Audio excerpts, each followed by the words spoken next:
MacLane Wilkison and Benjamin Sturisky. Welcome back to the show. Hey there. Thanks for having us. Thank you for having me. Okay, guys. So before we get right into it and learn about integration with tBTC and Starknet, we already have MacLane's introduction. Everybody that wants to learn more about his ventures and his long road in the world of Bitcoin should go over and check out our episode about him, from Bitcoin to DeFi and all of that. Very interesting. But Benjamin, this is your first time here, so can you give us a short introduction about yourself? Yeah, cool. So my name is Benjamin. I'm a part of the growth team at the Starknet Foundation. I've been in crypto about 5 years. I previously worked at Delphi Digital as a part of the research team, and I attend the University of Florida. I'm super psyched to come here and talk about the Starknet threshold integration. Great, guys. So who wants to start by telling us a little bit about this integration, like introducing the subject? Sure. So I'll just start by giving a reintro to tBTC. tBTC is the Bitcoin liquidity layer for DeFi. So it's both a trust minimized bridge. In fact, it's the most lindy and long running trust minimized bridge for Bitcoin. Historically, it has been primarily a Bitcoin to Ethereum bridge, although we are very focused on expanding Bitcoin liquidity and tBTC to every ecosystem where there is demand. And obviously, we're super excited about Starknet for a variety of reasons, but one certainly is because they are really making a hard push behind Bitcoin DeFi. And I think this is going to be a really exciting partnership. Cool. Yeah. So I can talk a little bit about Starknet. Starknet is a ZK rollup that went live in 2021. It is a top 5 Ethereum rollup at the moment in terms of TVL and user activity. Like MacLane said, we're super psyched about Bitcoin. We view it as a part of our long-term roadmap. And the way we view it is through eventually having Starknet become a dual settlement rollup. And what that means is that we'll be settling our state simultaneously on Bitcoin and Ethereum. The benefits of this are huge. Well, with the number one, in my opinion, being composability between Bitcoin and Ethereum. And because of that, we're super psyched to be partnering with Threshold to bring Bitcoin to Starknet, because in the way we view it, if we can have as many Bitcoin wrappers, as many Bitcoin derivatives come to the network, Starknet will almost become like a serviceable Bitcoin layer for as much Bitcoin as possible, which would make the network extremely powerful. MacLane, can you give us more about the full nature of this integration? Yeah. So we are basically we're bringing tBTC as an asset to Starknet. So that means people will be able to use the tBTC representation of Bitcoin in Starknet's DeFi ecosystem. So they'll be able to earn yield on it by LPing it in indexes. They'll be able to supply it to lending and borrow platforms. They'll be able to borrow stables and other assets against it as well. But beyond that, we are also bringing direct minting to Starknet. So historically, for non-ETH L1 chains, if you wanted to use tBTC on that chain, but you were starting with native Bitcoin, you first had to bridge your native Bitcoin to ETH L1 using tBTC. And then you had to bridge it again to whatever your destination ecosystem is, whether it's an EVM L2 or some non-EVM that we support. In the case of Starknet, we're not only launching tBTC as an asset, but we're also launching a way to go directly from native Bitcoin to Starknet without having to worry about that interim stop in the middle. So our hope is like this will just give really an easy way for people to take their Bitcoin and deploy it wherever they want in Starknet without having to worry about like the kludgy bridging UX that they might have previously. And our hope is like the seamless UX will just really unleash a huge amount of Bitcoin liquidity into the Starknet ecosystem. Got it. Benjamin, is there anything like specific related to the zero knowledge features of Starknet that make this integration powerful? I don't know if there's anything particular about the ZK part of Starknet that makes bringing tBTC to Starknet super powerful. But I will say, in terms of just like becoming an Ethereum rollup and progressing through the stages of decentralization, I am particularly fond of Threshold because they also work to be as trust minimized as possible, which is something that we take very seriously. We're pushing obviously for OPCat, which will allow for native Bitcoin bridging to Starknet, but in interim, having something like Threshold, who has like made significant contributions and efforts towards having like a trust minimized model, that's super important to us. We don't want to have like control over users' assets, obviously. And so I don't think that it really has much to do with like the ZK part of Starknet, but rather the general ethos, which is that we want to be as decentralized as possible. We want to have decentralized assets on Starknet, and we want the users to be in control. Yeah, and from our perspective, like some of the reasons why we're excited about Starknet is it's super fast, obviously, which is part of the benefit of scaling with their ZK technology. It also is currently, as Benjamin mentioned, it's an Ethereum rollup, and so it has this tight integration with the Ethereum ecosystem. And I think it'll be very familiar for people who have used tBTC on either ETH1 or some of the other EVML2s that we support. It'll feel very familiar. It'll feel comfortable. It'll feel like something that they're used to. And we're also excited by the fact that as an ecosystem, Starknet is looking to become a Bitcoin L2, and so they're really behind this Bitcoin 5 push in a way that not all ecosystems are. Got it. And what do you think users should know about the security model of minting on Starknet? Like, is there anything there that it's important to bring up? Yeah, so I mean, it looked very similar to how we've deployed to other EVML2s. So the core security assumption for tBTC as a whole is this probabilistic security model based off of an honest majority assumption. So basically, Threshold and tBTC wallets consists of multi-party computation, basically MPC threshold signature wallets that are composed of many, many signers. If a majority of those signers come to consensus and agree, they can either mint tBTC or redeem tBTC back to native Bitcoin. So that's like the core trust assumption for the bridge as a whole.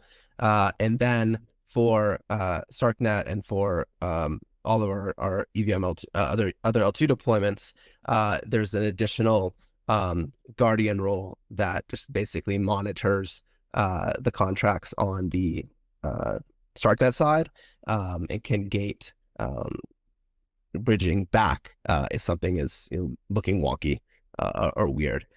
So those guardians are the same guardians that serve that function on the other L2 deployments, like Arbitrum and Optimism for tBTC.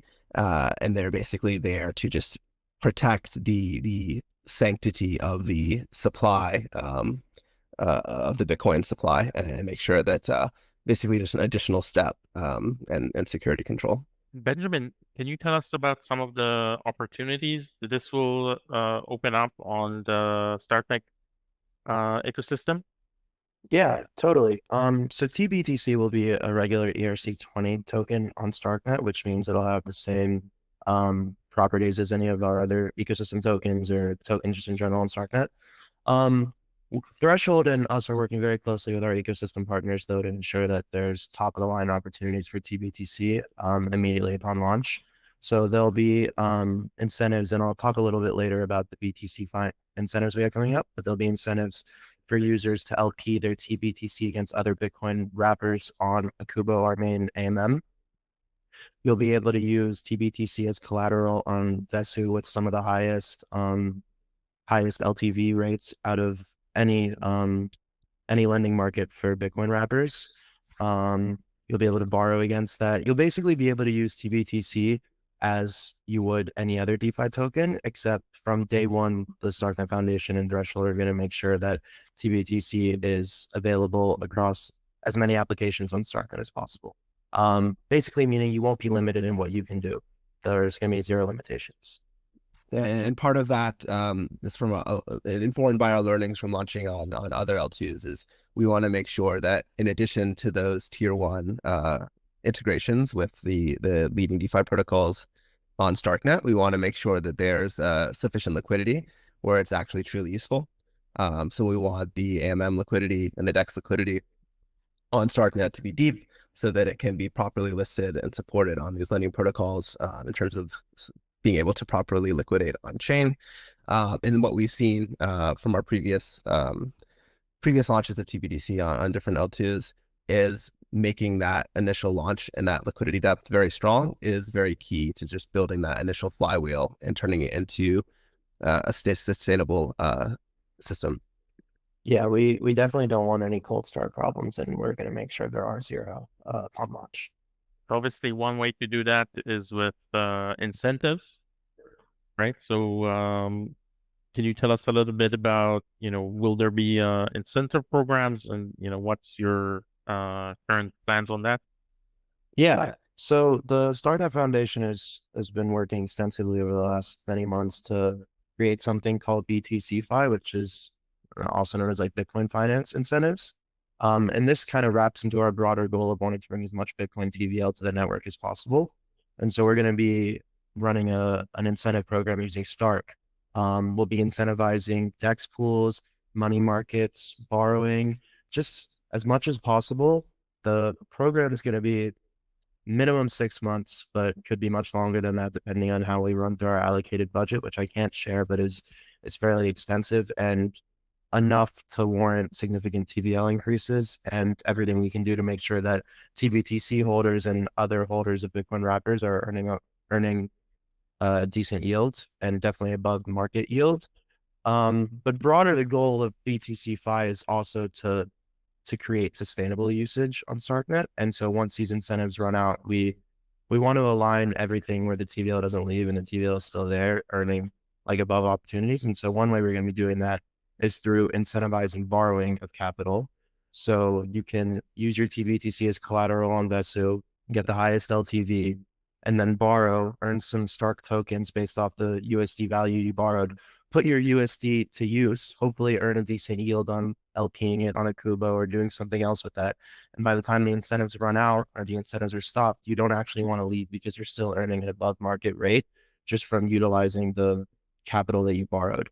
And so the program is kind of designed in the sense that we don't just want to throw money at people to bring TVL and then leave after it's done. We want to throw money at people to put them in positions where they want to stay after the program has expired.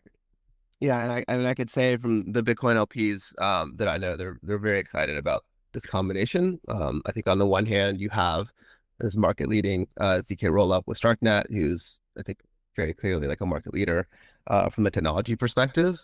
And then you have, I think similarly, the most trust minimized, long running and Lindy Bitcoin wrapper with tBTC, and then paired with these tier one ecosystem listings that will be there from day one, along with quite strong incentive program. I think people will feel very comfortable deploying potentially significant amount of capital onto Starknet via tBTC.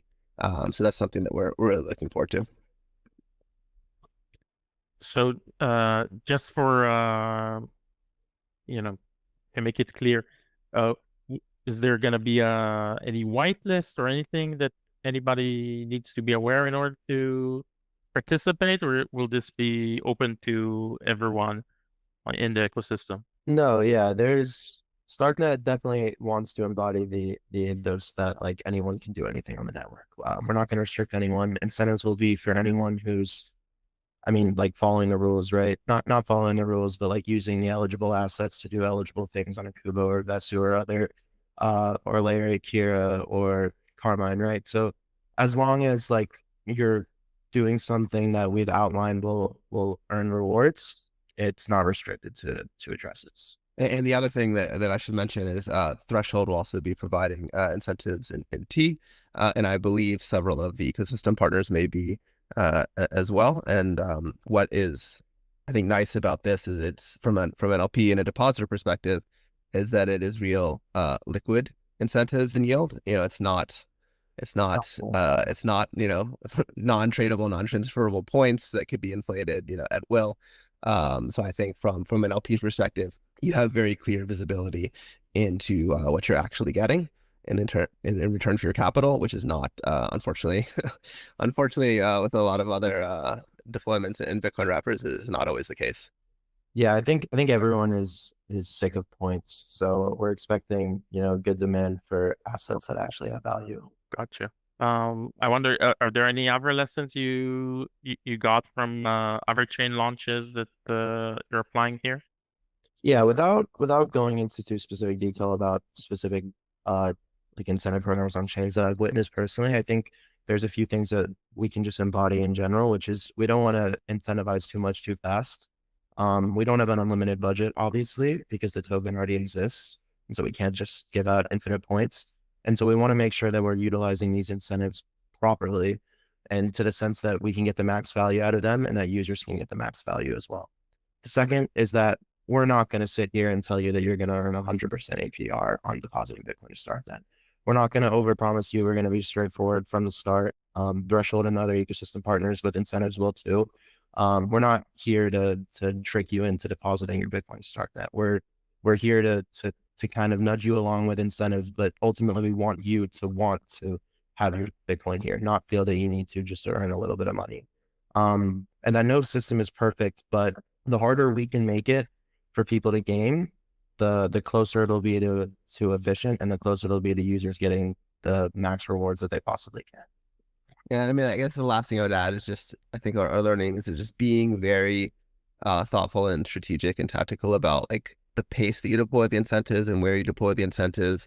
Obviously, like with the ultimate goal of, making that ecosystem sustainable post incentives, ideally. So that there's organic yield happening from trading activity, from borrow activity against the asset, so that you're not just forever reliant on these token subsidies.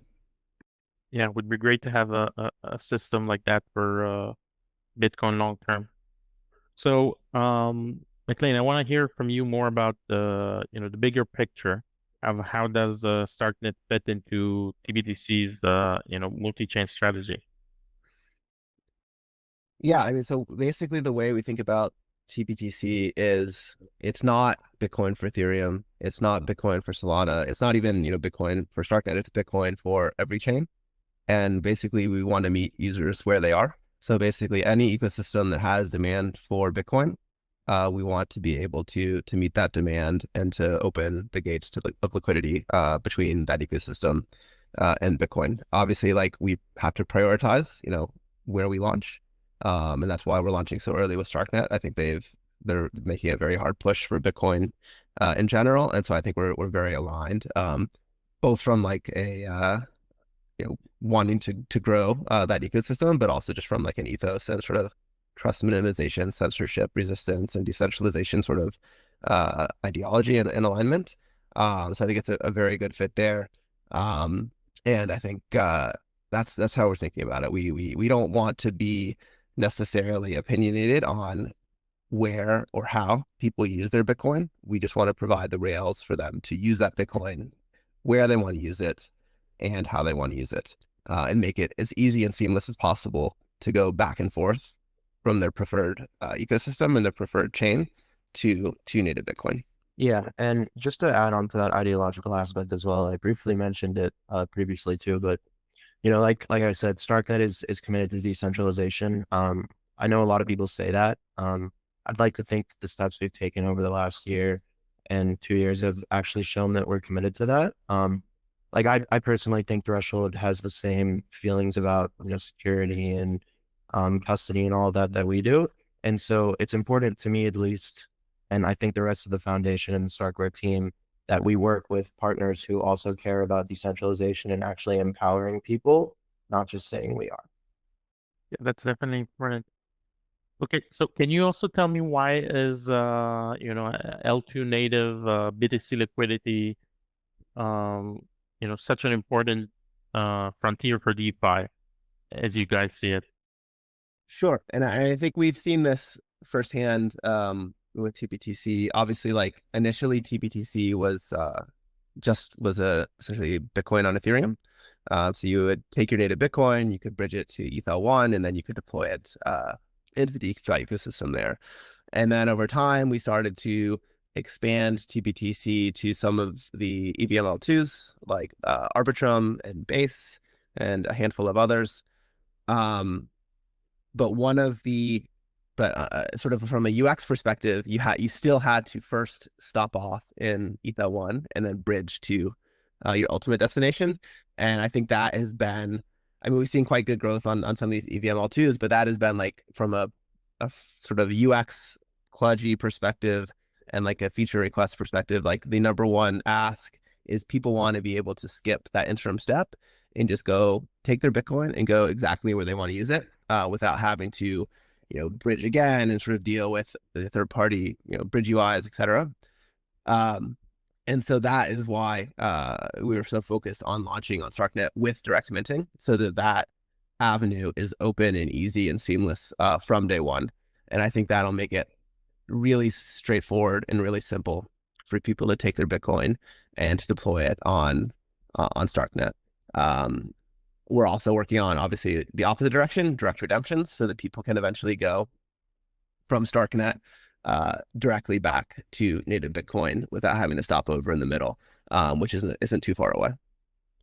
Yeah, I also just want to talk a little bit about why like L2 native Bitcoin in general is really important. And so I think it'd be worthwhile to discuss OPCAT for a little bit and its like actual importance. So it's spoken about a lot, but Bitcoin does have a security problem in the long run without a fee subsidy or increasing the tail end of Bitcoin inflation.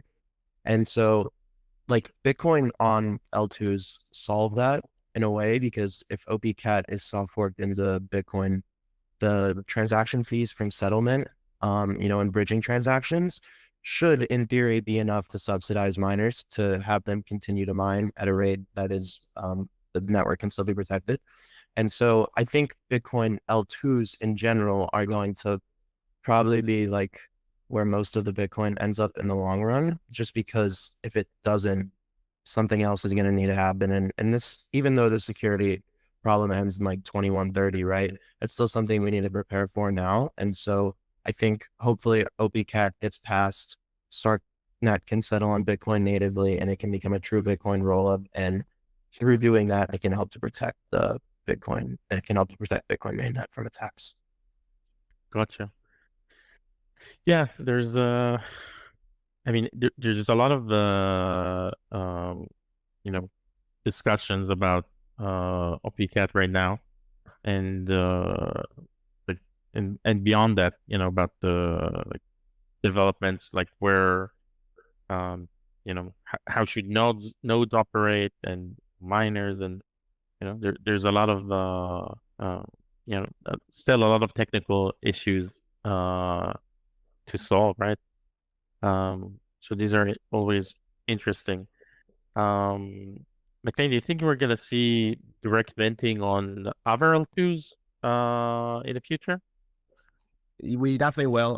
That is one of the sort of main focuses for us at Threshold. One of the primary growth avenues that we're seeing is cross-chain expansion.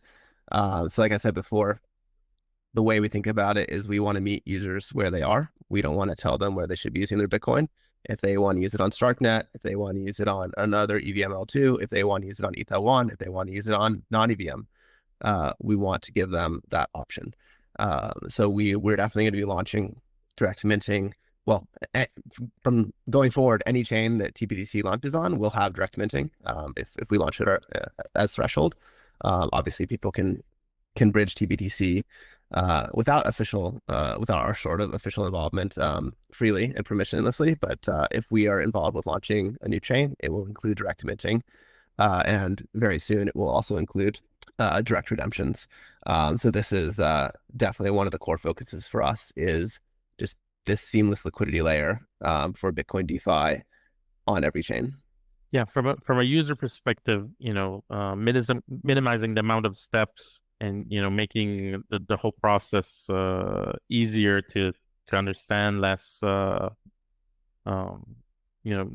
wouldn't say just cumbersome, but if there's more, when there's more steps, there's more there's Yeah, it's point of failure, from a user perspective.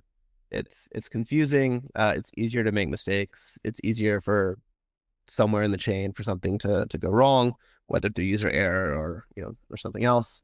And I mean, to be fair, like with an Ethereum rollup like Starknet, people are generally used to bridging back and forth between Ethereum. That said, I think, which is not the case for many non-EVMs, where you have to use sort of like a third-party bridge.